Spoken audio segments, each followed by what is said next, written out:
தொடி என்ன இனி தருண் 2 நாளா ஸ்கூலுக்கு வரல.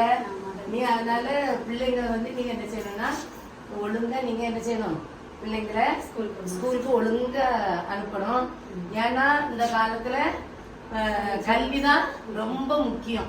நம்ம வந்து ஒரு ராஜாவே மன்னனை எடுத்துக்கிட்டாலோ ஒரு படிச்சவனை எடுத்துக்கிட்டாலோ சரி, ஆனா ஒரு மன்னனுக்கு வந்து அந்த நாட்டுலதான் ஒரு மதிப்பு. ஆனா கல்வி கற்றவனுக்கு எல்லா இடத்துலயும் மதிப்பு. எங்க போனாலும் ஒரு கல்வி கற்றவனை வந்து அந்த உயர்ந்த இடத்துல வைப்பாங்க.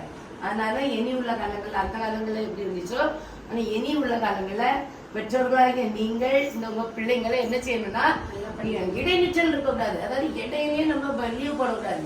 எப்படியாவது என்ன செய்தாலும் கொண்டு என்ன செய்யணும், ஸ்கூலுக்கு பள்ளிக்கூடத்துக்கு நீங்க என்ன செய்யணும், வரணும். என்ன லிபிக்ஸா ஒழுங்கா என்ன செய்யணும், பள்ளிக்கூடத்துக்கு வருவீங்களா?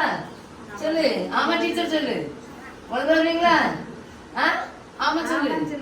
அதனால நீங்க எந்த வேலை இருந்தாலும் சரிதான், எந்த ஊருக்கு போனாலும் சரிதான், கல்விதான் நம்ம வாழ்க்கையில. தான் சொல்லிட்டு கற்கை நன்றே கற்கை நன்றே பிச்சை புகினும் கற்கை நன்றே. எவ்வளவுதான் நம்ம பிச்சை எடுக்க பொருளளவுக்கு எடுக்க நேர்ந்தா கூட நம்ம கல்வி கற்பது நல்லது. அதனால கண்டிப்பா உங்க பிள்ளைங்களை ஒரு நாள் கூட விடுமுறை இல்லாம என்ன செய்யணும், ஸ்கூலுக்கு அனுப்பணும். சரி, ஒழுங்கு விடுவீங்களா? சரி, சரியா?